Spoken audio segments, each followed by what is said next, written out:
ठंड में अमीर बहू का कुएं के अंदर 3 मंजिल घर में बेघर ससुराल। माँ, आज तुमने फिर से खिचड़ी बना दिया। इस ठंड में क्या रोज खिचड़ी खिलाओगी? मुझे नहीं खाना खिचड़ी, कभी तो कुछ अच्छा खिलाया करो।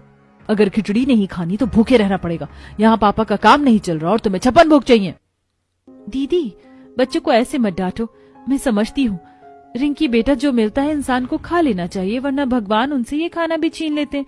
देखो, अगर तुम खाना नहीं खाओगी तो राजू भी खाने में ड्रामे करेगा, और अभी तक तुम्हारे पापा और चाचा जी भी घर नहीं आए। तुम जानती हो ना वो कितनी मेहनत करते हैं ताकि तुम्हें अच्छा खाना मिल सके। बहू, ये बच्चे बहुत जिद्दी हैं। प्यार की बात इन्हें समझ में ही नहीं आती। अगर तुम दोनों को कोई चीज नहीं समझ में आती है तो अपनी चाची से सीखो। तुम्हारी चाची सरपंच की बेटी है, पर देखो कैसे हमारे इस गरीब कुटिया में गरीबी देख रही है, इस ठंड को झेल रही है। बहू, क्या जरूरत थी तुझे भागकर शादी करने की और अपने माता पिता से रिश्ता तोड़ने की? हमारी वजह से तुझे यहाँ पर कितनी सारी यातनाएं झेलनी पड़ रही हैं। इतना बोलकर आशा दुखी हो जाती है और राजू रिंकी खाना शुरू करते हैं। कुछ ही देर में रंजन और पवन ठंड में कांपते हुए घर आते हैं। अरे, बाहर तो काफी ज्यादा ठंड हो रही है। हाँ बेटा, बाहर तो बहुत ठंड है, पर तुम्हें पता है आज फिर से मालिक आए थे, कह रहे थे अगर 2 दिन में सारे पैसे नहीं दिए तो वो हमें घर से निकाल देंगे। तुम्हारी बहन की शादी में मैंने इस घर को गिरवी रखा था। हमारे पास ले देकर एक यही सहारा था, अगर हमसे यह भी चला गया तो हम क्या करेंगे? पापा जी, आप चिंता मत कीजिए, मैं अपने पिताजी से बात करूंगी। क्या पता वो मुझे माफ कर दें और हमारी मदद कर दें। शिल्पा, वो तुम्हें कभी माफ नहीं करेंगे। शिल्पा, तुम भूल गई तुम्हारे पापा ने हमसे रिश्ता तोड़ लिया, और वो किस तरह उन्होंने हमारे सारे रिश्तेदार और गांव वालों को धमकी दी है। इतना बोलकर पवन पुरानी यादों में खो जाता है।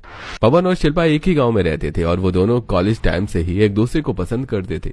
पर जब शिल्पा अपने घर में पवन की बात करती है तो उसके पिता इस रिश्ते के लिए साफ मना कर देते हैं, जिस वजह से शिल्पा भागकर पवन से शादी कर लेती है। और शिल्पा के इस कदम से शिल्पा के पिता, जो कि गांव के सरपंच थे, सभी गांव वालों के सामने एक फैसला लेते हैं। तुझे यही गरीब मिला था। मैं तेरी शादी किसी अच्छे घर में करना चाहता था। अगर तुझे इस गरीब का साथ रहना है ना, तो तू देख कि गरीबी आखिर क्या होती है। मैं भी देखता हूँ कि तू इस गरीब परिवार में कैसे रहती है। गांव वालों, तुम सब कान खोल कर सुन लो। अगर किसी ने भी इस परिवार की मदद करी तो मैं उसे गांव से निकाल दूंगा। मैं इस गांव का सरपंच हूँ। अगर कोई भी मेरे खिलाफ गया तो मुझसे बुरा कोई नहीं होगा। पवन जब पुरानी बातों को सोच रहा होता है तभी शिल्पा और सपना अपने पतियों को खाने के लिए देती हैं। पवन, पुरानी बातों को भूल जाओ और मैं यहाँ बहुत खुश हूँ। और देखना तुम, हम हमेशा एक साथ खुश ही रहेंगे। और मैं अपने पिताजी को दिखा दूंगी कि जो गरीब होता है जरूरी नहीं कि वो दुखी ही रहता है। हाँ देवर जी, रात काफी ज्यादा हो गई है, अब आप खाना खा लीजिए। कुछ देर में बाकी परिवार और बच्चे लोग भी खाना खाकर सो जाते हैं। देखते ही देखते 2 दिन बीत जाते हैं और एक शाम हीरालाल उनके घर आता है और उनके दरवाजे पर खड़े होकर घर वालों को बाहर बुलाता है। अरे विनोद भैया, समय पूरा हुआ। 6 महीने पहले तुमने अपनी बड़ी लड़की की शादी करी थी अपना घर गिरवी रखकर, और मुझसे 6 महीने का समय मांगा था। पर मैंने तुम्हें 10 दिन ज्यादा दिए हैं, और जब पैसे मांगने के लिए आए तो तुमने बोला कि 2 दिन में सारे पैसे दे दोगे। अरे पैसे तो दिए नहीं, इसलिए अब यह घर मेरा हुआ है। हीरालाल, हम दोनों बचपन के साथी हैं। 6 महीने पहले भी दोस्त और आज भी दोस्त हैं। थोड़ी तो दया कर, हम इस ठंड में कहाँ जाएंगे? अरे विनोद भाई, जब तक तेरी छोटी बहू इस घर में नहीं आई थी हम तब तक दोस्त थे। पर जब से तेरे बेटे ने सरपंच की बेटी से भागकर शादी की है तब से हमारी दोस्ती भी खत्म हो गई। मैं भूला नहीं हूँ 4 महीने पहले कैसे सरपंच ने आकर सभी गांव वालों को धमकी दी थी। मैं भी इसी गांव में रहता हूँ, मेरे भी अंदर सरपंच का खौफ चल रहा है। इसलिए तुम इस घर को खाली करो। वैसे भी मुझे इस घर को दोबारा से रहने लायक बनाना है। अरे बेचारा गरीब परिवार, इन लोगों को सोच समझ कर फैसला लेना चाहिए था। सारी गलती पवन की है, सरपंच की बेटी से शादी कर ली। अरे इंसान को अपनी औकात देखकर रिश्ता जोड़ना चाहिए, और इसने तो सरपंच की बेटी भगा ली। गांव के लोग खड़े होकर बस तमाशा देख रहे थे और बातें बना रहे थे। अब न चाहते हुए पूरा परिवार घर में जाता है और अपना सामान राशन लेकर घर के बाहर निकलते हैं।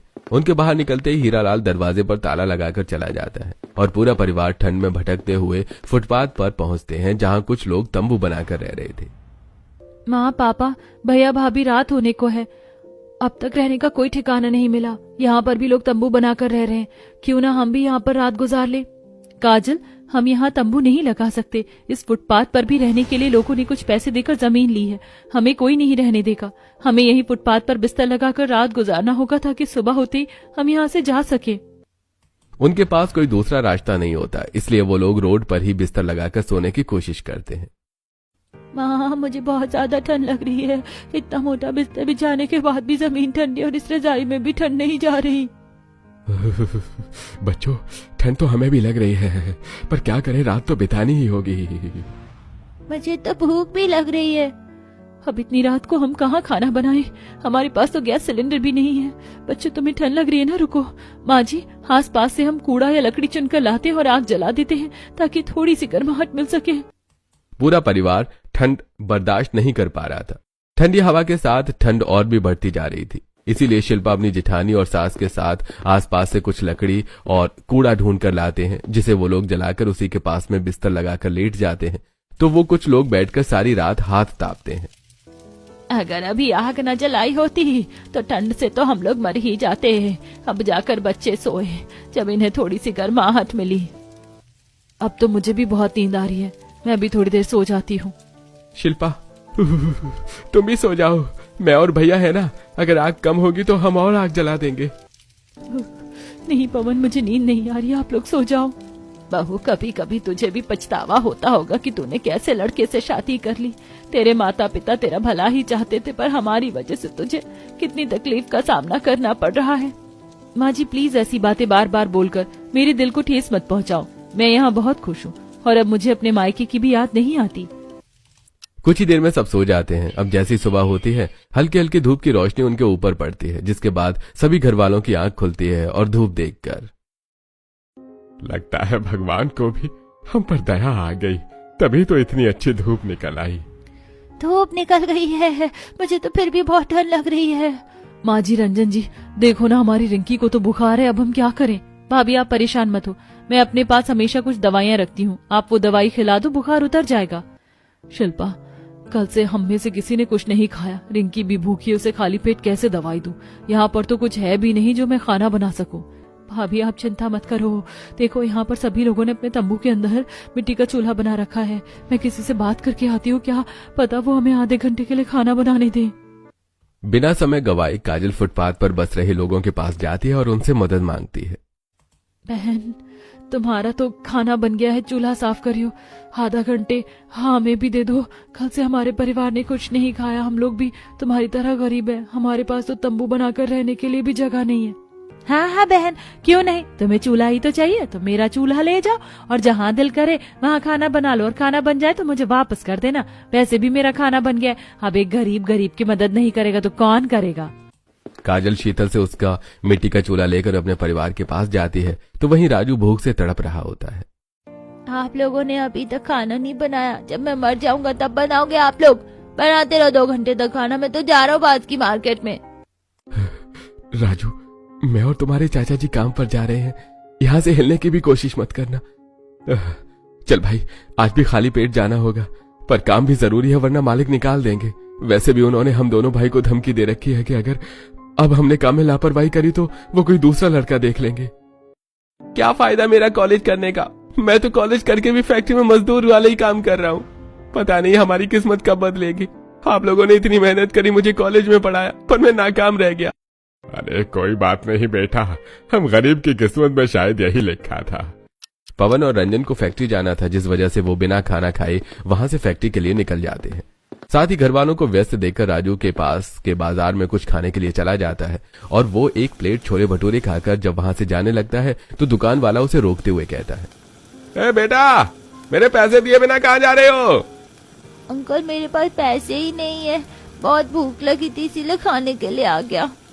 अरे मैं तुम जैसे गरीब लोगों को बहुत अच्छे से जानता हूँ। तुम्हारे माँ बाप तुम्हें यही सिखाते हैं, मुफ्त का जाकर खा लो और पैसे भी न दो। कौन है तुम्हारे माँ बाप? बुलाओ उन्हें। आज तुम्हारी खैर नहीं है, पैसे तो मैं लेकर ही रहूंगा। इस तरह दुकानदार राजू को अपने पास बिठाकर उसे डराता है और उसके माता पिता के बारे में पूछता है। तभी शीतल की नजर उस पर पड़ती है और वो भागते हुए काजल के पास आती है और सारी बात उसे बताती है। जिसके बाद शिल्पा 50 रुपए लेकर अपने परिवार के साथ उस दुकान वाले के पास जाती है और उसे उसके पैसे देते हुए कहती है, ये लो, पकड़ो अपने पैसे। हम अच्छे खानदान से हैं। मेरे बच्चे को फिर ऐसी बातें कही ना तो फिर देख लेना, तुम्हारे अंदर तो इंसानियत नाम की चीज ही नहीं है। अरे अगर एक भूखे बच्चे को खाना खिला भी देते तो क्या चला जाता तुम्हारा। शिल्पा उस आदमी को पैसे देकर राजू के साथ बस्ती में आती है, जिसके बाद सपना अपने पूरे परिवार को और अपने बच्चों को खाना खिलाते हुए अपनी किस्मत को कोसती है। मेरी परवरिश में ही कोई कमी थी, तभी तो ये नालायक बिना पैसे के मुफ्त का खाने के लिए चला गया। हमारे पास सिर्फ 100 रुपए थे, जिसमें से 50 रुपए खर्च हो चुके हैं। एक इसका बाप है जो ठंड में दिन रात काम करता है ताकि 2 पैसे ज्यादा कमाकर इन बच्चों का पेट भर सके, पर इन्हें देखो, इन्हें तो फर्क ही नहीं पड़ता। भाभी बस भी करो, राजू अभी छोटा है। मुझे माफ कर दो माँ, हमसे मैं ऐसी गलती कभी नहीं करूंगा। इतना बोलकर राजू अपनी माँ के गले लग जाता है और सपना राजू को गले से लगाकर रोने लगती है। और फिर शिल्पा रिंकी को खाना खिलाती है और दवाई भी देती है। कुछ ही देर में शाम हो जाती है और जब शाम होती है तो इस बार वहां के लोग उन्हें बिस्तर लगाने नहीं देते हैं। भाई 1-2 दिन चलता है, पर तुम्हें हमारी बस्ती में इस तरह अपने पैर नहीं जमा सकते। अगर कुछ पैसे हैं तो जिधर रहना है उतनी जगह के किराया भरो, नहीं तो अगर यहाँ का मालिक आ गया ना तो तुम्हें धक्के मार कर निकालेगा, और जो 2 दिन तुम यहाँ बैठे हो ना उसका भी पैसे ले लेगा। भैया बस एक रात और रुक जाने दो, फिर हम अपना ठिकाना देख लेंगे। भैया हर हफ्ते यहाँ का मालिक आता है, अगर उसे पता चला कि हमने किसी अनजान को यहाँ रुकने दिया तो वो हमें सुनाएगा और किराया बढ़ा देगा। वहां के लोगों की बातें सुनकर विनोद, उसका पूरा परिवार आगे कुछ नहीं कहता और चुपचाप अपना सामान उठाकर वहां से भी निकल पड़ता है। कुछ ही देर में वो लोग जंगल में पहुंचते हैं, जहां उनकी नजर एक खंडर पर पड़ती है। हाँ पापा, मैं बहुत थक चुकी हूँ। देखो आगे खंडर है, मुझे नहीं लगता कि वहाँ कोई रहता होगा। क्यों ना आज रात उस खंडर में ही बिता ले। हाँ पापा, आज रात उस खंडर में ही रुक जाते हैं ना, बहुत नींद आ रही है मुझे, और खंडर में रहेंगे तो ठंड भी कम लगेगी, खुले में सोने पर ज्यादा ठंड लगती है।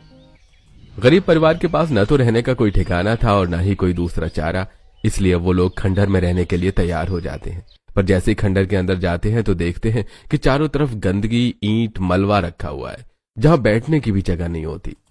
अरे यहाँ तो पैर रखने की भी जगह नहीं, यहाँ पर बिस्तर कैसे लगाएंगे। और अगर इसे ठीक किया तो सारी रात निकल जाएगी। जब हम खंडर के अंदर आ रहे थे तो मेरी नजर एक छोटे से घर पर पड़ी थी, पर उस पर भी ताला लगा है। अब हम लोग कहाँ जाएं? अब तो खुले में ही सोना पड़ेगा। यहाँ कोई बस्ती भी नहीं है जो कोई हमें भगाए, यहीं खुले में ही बिस्तर लगा लेते हैं। इस तरह पूरा परिवार खुले में ही बिस्तर लगाता है। पर तभी शिल्पा की नजर कुएं पर जाती है और जब वो कुएं में झांकती है तो देखती है कि कुआं ज्यादा गहरा नहीं है और पूरा खाली पड़ा है। साथ ही कुएं ढकने के लिए वहां पर ढक्कन भी है, जिसे देखकर शिल्पा के दिमाग में एक आइडिया आता है और वो अपने परिवार से कहती है, देखिए एक रात खुले में सोए तो रिंकी की तबीयत खराब हो गई। अगर हम इस तरह से खुले में सोए, वो भी ठंड के समय, तो हम सबकी तबीयत खराब हो जाएगी। क्यों ना हम लोग कुएं में सो जाएं। कुआं बिल्कुल सूखा और खाली है, ज्यादा गहरा भी नहीं है, और देखना अंदर जाने के लिए सीढ़ियां भी हैं। हमारे पास रहने का कोई ठिकाना नहीं है, कभी हम कुएं में ही रह लेते हैं। ऊपर से ही कुएं को ढक देंगे, सर पर छत तो चाहिए, चाहे वो घर की हो या कुएं की। शिल्पा के कहने पर पूरा परिवार अब एक एक करके अपना सामान कुएं के अंदर फेंक देता है और सीढ़ियों की मदद से कुएं के अंदर जाते हैं। कुएं के अंदर काफी गंदगी होती है, जिस वजह से सभी घर वाले मुंह पर कपड़ा बांधकर कुएं की सफाई करने लग जाते हैं। भाभी गलती करी हमने, सामान कुएं में रखने से पहले कुएं की सफाई करनी चाहिए थी। अब तो हो गई गलती काजल, चलो एक सामान के ऊपर दूसरा सामान रखकर अच्छे से सफाई करते हैं और कुएं की दीवारों को भी साफ कर देते हैं। अगर अच्छे से सफाई करेंगे ना तो सुबह हो जाएगी। जितनी दूर में सोना है बस उतनी ही जगह की सफाई कर लो, कुआं बहुत बड़ा है। इतना बोलकर सपना सारा कूड़ा अपने पति को दे देती है, जिसे गंदे कपड़े में बांधकर रंजन सिर पर रखकर कुएं से बाहर निकालकर फेंक देता है।